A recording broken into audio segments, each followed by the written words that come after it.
Pak Hermawan, menarik bahwa yang banyak di reshuffle itu adalah di bidang ekonomi. Sederhana sekali pertanyaan saya sebagai seorang wartawan dan juga mungkin seorang awam. Itu berarti betapa pentingnya soal ekonomi dan itu berarti betapa pentingnya soal perut. Dan itu kan biasanya persepsi itu justru turun sekali kalau soal perut ini tidak terpenuhi.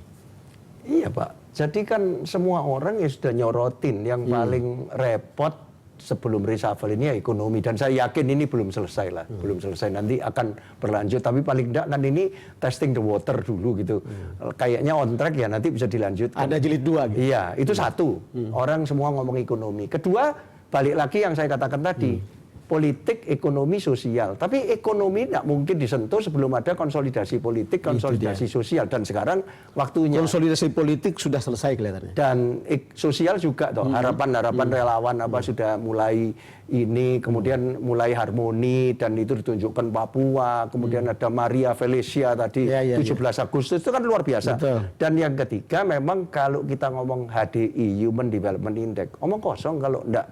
HDI itu tidak akan naik kalau ekonominya tidak naik, Pak. Tapi bagaimana ekonomi itu supaya lebih merata, itu satu masalah. Kalau growth saja tanpa pemerataan kan tidak bisa, Pak.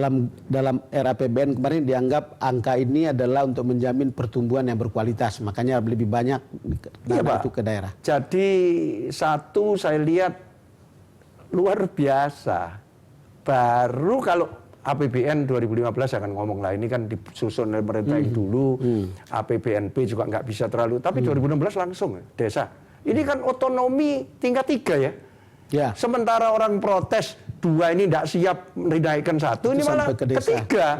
Ini mengambil risiko lagi nih, apa siap kepala desa terima kayak gini banyaknya. Tapi yang terjadi di tingkat 2 sekarang juga banyak. Ini wali kota, bupati yang bagus-bagus. Tidak apa-apa kalau tidak gitu, kapan lagi? Kan nanti ujungnya masih 2019 gitu ya, Pak ya. Jadi sekarang menteri-menteri sekarang ini mesti baca juga, baik yang masih ada di kabinet maupun yang baru masuk, harus cepat loh ini, Pak. Yang diharapkan presiden kita jangan main-main. Tidak sampai setahun juga sudah melakukan ini. Jadi you have to show it, dan jangan dalam waktu ketergesa-gesaan terus ngawur juga. Iya toh Pak. Jadi satu, perhatikan pro rakyat. Jadi makanya desa, UKM ini penting. Kedua, di samping jangka panjang, jangka menengah, yang jangka pendek juga harus terasa. Tidak bisa jangka menengah, jangka panjang terus terlalu jauh. Iya toh Pak. Dan yang ketiga, ingat loh, transformasi fundamental itu yang dikatakan di DPR itu maknanya dalam. Pak Jokowi cuma ngomong begitu aja, tapi semua harus bisa menerjemahkan di masing-masing sektor. Sekarang kalau kita lihat kembali lagi ke soal reshuffle, lalu kemudian lihat tokohnya.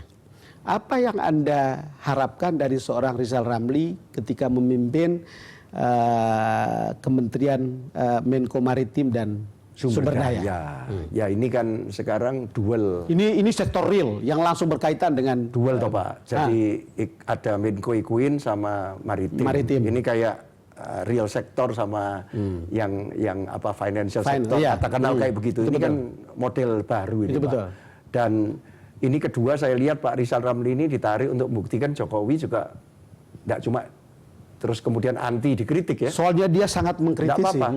Obama juga dulu mencari, pernah berani menaruh Menteri Pertahanan dari Republik masuk toh. Ini membuktikan demokratnya Jokowi menurut saya. Dan yang ketiga, saya lihat Pak Rizal Ramli ini yang banyak diharapkan. Nanti supaya real sektor ini bisa bergerak, yang diolah di sini bisa dijalankan di sini. Pesan apa yang kira-kira dilakukan oleh seorang Jokowi dengan menempatkan orang seperti Luhut Panjaitan di Menko Polhukam? Ini kan cerita karena orang-orang politik kemarin ini seperti untouchable, belum disentuh lah gitu. Ya ini toh Pak, untuk memperkuat konsolidasi politik ini. Kalau saya bacanya kayak begitu. Ini ada temen loh yang betul-betul gua tahu sejak dulu yang siap membackup gua ini, dan ini orang yang tangguh, kuat, dan sudah tidak butuh duit lah Pak Luhut Panjaitan ini. Udah kaya kok, ya toh? Pengusaha udah kaya, pengusaha. Ya kan? Ini menunjukkan untuk mensupport personal brandingnya dia. Dan Tom Lembong itu kayak Gita Wirjawan zaman SBY kan, sama-sama international connectivity, kemudian